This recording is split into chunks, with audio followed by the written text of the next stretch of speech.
What is happening, people? It is Brian Alsruhe with NeverSay.com, and this is going to be part one of a four-part series where I break down exactly which cues I use for the four big movements. Each video is going to be one of the movements, and this one is going to be squat. Yeah. Now, I do think it's very important to note that these are cues that work for me. They might not work for you. Different things work for different people, but you do not know if you don't give them a try. Also, in addition to that, I have done entire series, like the squat series is a three-part series where I go into much more detail. All that these four videos are going to be is me laying out exactly how I make a cheat sheet and talk about the reason why I do that and when I review my cues and how I go about them. I am going to explain the squat cues later in this video.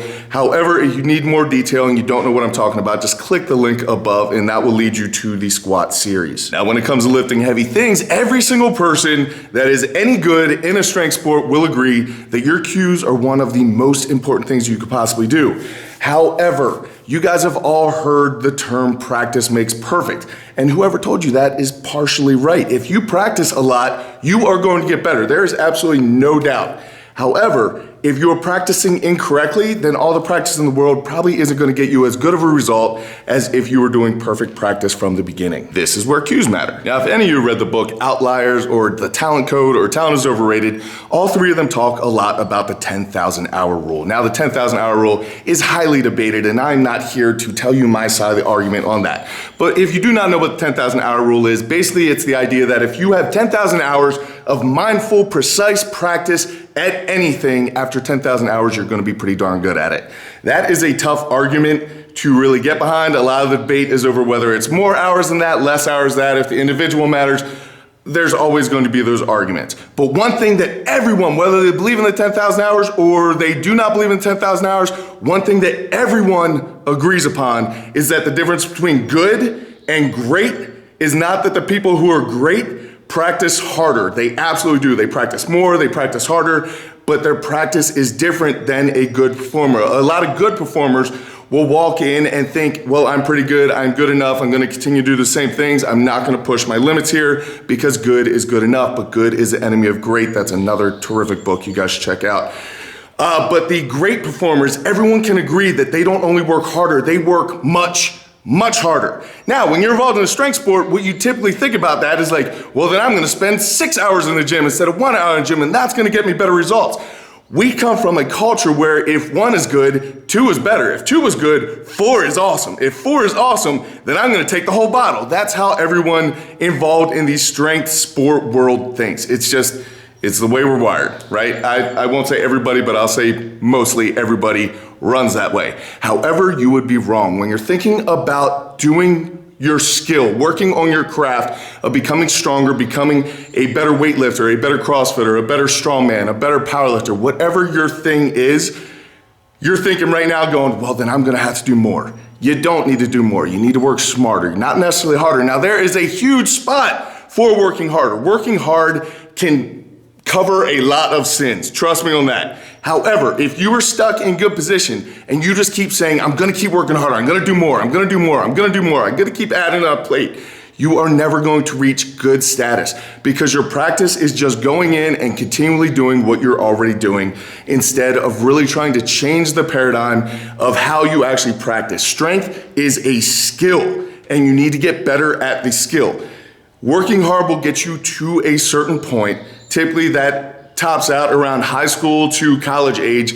And then once that tops out, unless you are actually working on your skill, you are gonna stop improving because there's only so much you can do with improper technique or whatever. So what I wanna talk about in this video is about making cue cards or cheat sheets for the actual movements and then reviewing them prior to your actual workout. So this is something that I've actually talked about in the past, except I had it talking about strongman competitions. So because like you guys have seen in the past recent videos, strongman competitions change every single time. So what I would do is lay out on a board, if a bunch of people from my gym were gonna do a strongman competition, I would write out all the events and all the cues that they needed so that they could review them regularly. They would put them on cards so that they could review them before that event happened at a competition so that they'd be mentally prepared. All that I'm trying to get you guys to do here is take that same idea except apply it to the big 4 lifts. So you can do this with flashcards. You can write down your cues on a 3x5 card. Me, I did an entire sheet and I add to that sheet. However, how often you review the sheet is going to become very, very important. It is not enough to kind of, if you write down all your cues on a 3x5 card and you have it in your bag and you have squats that day, so you pull out your squat cues and you read over them and then you get right to your squats, you're not going to internalize that. So that means that each rep that you do is not going to be deliberate.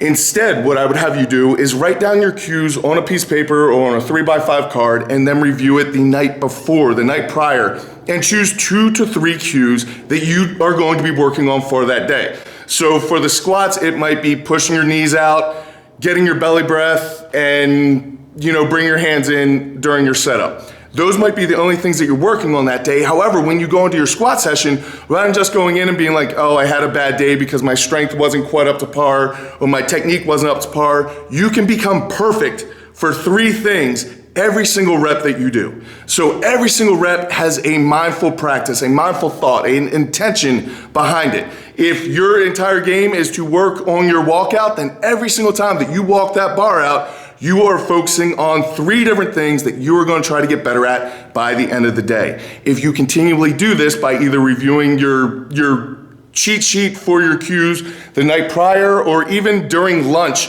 before your workout later that evening, but do it, give yourself a little bit of time so you can visualize and you can internalize these cues that you're going to be working on. See yourself doing it so that when you get in, you already have a focus for the workout, and then it won't always be driven by, well, I hit a PR today, a rep PR, a strength PR, or 315 was moving slower than normal today. Don't think of it that way. Think, how well did you do those things? How perfect did you follow your cues? You only need to choose 3 at a time. Once those 3 get down, then you choose different cues. And trust me, the cues are constantly recycling. You will forget about things if you're not continually working them, but you can't work everything at once. That's like getting fed with a fire hose. It just doesn't work out. You need to choose small, accomplishable goals for each and every training session and go in with an intention. And it's going to take your training to the next level, I can guarantee that. So what I want to do right now is share with you guys my personal list. Now remember, if you guys need more in-depth explanation of what these cues actually are, just click the link above because that is going to take you to my squat series where I go majorly into depth with all of this. But for right now, here's my list. Yeah, I know, that was really fast. You can always pause it and screenshot it. I'm also gonna put it up at the end of the workout. But let's talk about my setup. Now, every big squat starts with how you set up on the bar. For me personally, I find it best if I bring my hands in as close as my shoulder mobility will allow. If I leave them out wide, I do not have as much of a shelf for the bar to sit on, so I bring my hands in tight. That's number 1. Number 2 is going to be squeezing that bar like it owes me money. I am trying to leave fingerprints on that thing. I really can't stress this enough. Squeezing the bar on all things will help. Number 3, I wedge my body between the floor and the bar, leaving it behind my traps and on top of my rear delt. I squat with a low bar position. This is gonna change for everybody. Place the bar wherever you want, but try to wedge yourself between the floor and the bar. That is gonna become very important as weights get heavier. Once I have that bar placed exactly where I want it and I get all the slack out of my body as far as my upper back is concerned, I get it as tight as possible, build a strong foundation for my house to be built upon, then I bring my feet underneath my midfoot in line with under the bar. I get a huge belly breath. I try to bend the bar across my shoulders. I pull it through my back, almost like I'm trying to pull it out through the front of my chest at my nipple line. This is gonna do a lot to meld that bar with my body, making it one, and it's also gonna bring my elbows down because if my elbows are pointing straight back, you can guarantee you're gonna fold over. If I bend that bar across my body, it tucks my elbows in, it gets my lats tighter, builds a strong foundation, melds me with the bar, all good things. At that position, after I've gotten that huge belly breath, and my feet are underneath the bar, I stand up aggressively. You stand up like you mean it. You don't limp into a squat. However, standing up aggressively means that you're gonna get a little bit of play in that bar, so you need to wait for those plates to settle before you move. And by settle, I mean just quiet down. They need to stop shaking. There can't be a lot of other forces and centrifugal force going on while you're walking backwards with that bar. That is not gonna go well for you, all right? But now we're talking about the walkout. So I stood up aggressively, let the weight settle, and then I take one very small shuffle step straight back with my left foot. All that this is doing is clearing me from the bar. I am not turning, so the bar should not be clipping on the J-hooks as it's coming out. My left foot slides straight back at about half a step. From there, my right foot comes back and it is set. I point it out just like I'm going to in my squat stance. That foot does not move from that position. Then I bring my left foot back the little half step to bring it in line with the right, and that is it. You can wiggle your feet around from there, you can move them around, but I am not dancing. I am not spending any more time out there trying to make this thing feel better. It's not supposed to feel good. It's a heavy squat.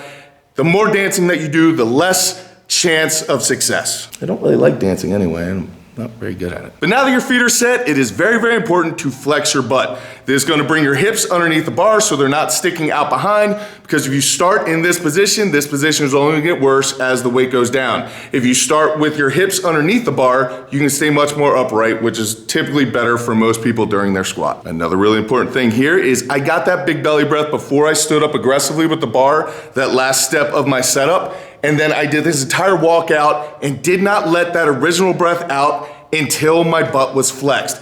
If your butt is not flexed before you let your breath out, it is always going to break you down a little bit. Do not let that happen. Walk all the way out, get your feet set, flex your butt, then short little choppy breaths before you get that last really, really big breath, and then get a little more air into your belly, and then a little more air into your belly. You get as much air into your belly as physically possible. You are still squeezing that bar as hard as you can, and you're still trying to pull it through your body, aiming out the front of you at your nipple line. And that's my walkout. Now for me personally, if I set up correctly and I walked it out correctly, the chance of me getting that squat are super, super high. To be honest, the actual squatting portion for me is probably the easiest part at super heavy weights. Anyone who works out with me at my gym will tell you my walkouts are always super dicey when the weight gets above like 650 to 675 pounds. Anything above 700, I look like I'm going to die. It looks like I'm having a seizure before I drop in for the squat. However, once I squat and I stand up, it's always smooth. The strength is always there. It's just everything getting to that point. But my cues for the squat are, since my butt is flexed underneath the bar and I've gotten that huge belly breath and now I am holding it, I'm gonna hold that breath until this rep is 90% done to 100% done. It's all on this one breath. So last step of my walkout was getting that really big belly breath, and then in order to initiate descent, since my butt is flexed, I push my knees outward. I do not let them bend forward at all. I do not push my butt back. I know a lot of people do agree with pushing your butt back, and if that works for you, add it to your list. It does not make my list. My list is all about keeping that posterior chain as straight as possible by pushing my knees out. So I push my knees out to initiate the descent. I drop all the way down until the big belly of air is pushing against my thighs for the rebound. That's typically where I can tell whether I'm at parallel or not. And then as I'm driving up, I change the bar position. I'm still squeezing as hard as possible, but instead of ripping it through the front of my body, as soon as I start coming out of the hole, I push up like I'm military pressing. It is literally one of the best things anyone ever told me about the squat. All right, so there you guys go. There is a quick little clip into my mind about what my cheat sheet for my cues on the squat actually looks like. Steal as many as you want. If they work for you, awesome. If they don't, go blame somebody else. It is not my fault. Blame your cat. But like I said, guys, I would encourage you to just choose 2 or 3 cues from your list. Start going over them the night before. Start rolling around your head. Visualize those reps. Visualize doing it perfectly so that when you walk into the gym, you have an intention. I guarantee you, if you have a roadmap of where you want to go, you're gonna have a lot easier time getting there than if you're just haphazardly driving around. Go into each session with the idea of just working on a couple things and be successful at that. Do not let one rep go without being mindful about actually working on those things that you decided to work upon. And I guarantee you, you are going to get a lot farther in a lot shorter amount of time. You are not only working harder, you're also working smarter. Do not just continually throw things at the wall trying to figure out what is going to work for you. Come up with a plan, follow it, and you will get wherever you want to go. The world absolutely moves out of the way of people who do that. All right, so now that that's over, a couple quick housekeeping things. Number 1, I need Q&A ideas. I am kind of late on the Q&A again, so I need some questions from you guys that you guys would like to hear me talk about. It could be about life, it could be about lifting, it could be about programming, it could be about anything you guys want. Make them as funny as you want or as lame as you want. It really doesn't matter to me. I'm gonna choose the ones I like the best. I will be getting those out, hopefully, by the end of June, but I think both of us know that's probably gonna be in July sometime. And a special thank you to Travis, who made us some of these really awesome little Never Say stickers. Super, super cool, man. They turned out amazing. I thank you so much. I thank each and every single one of you for watching these videos. Thank you all for subscribing. If you guys have bought a program recently, you should have it. If you do not have it, that means you probably bought it in the last like 2 or 3 days, at which time it is on its way. I'm getting it to you. But if you bought it longer than that and you haven't seen it yet, then you may want to email me, just make sure something's not going on. I do thank you guys so much for watching. Like I said, I will hopefully catch up with you guys later this week with the answers to your Q&A, or probably most likely early next week. Sorry. But until then, go out and do something amazing with your lives. Keep working hard, people. Be nice to each other, and I'll see you then.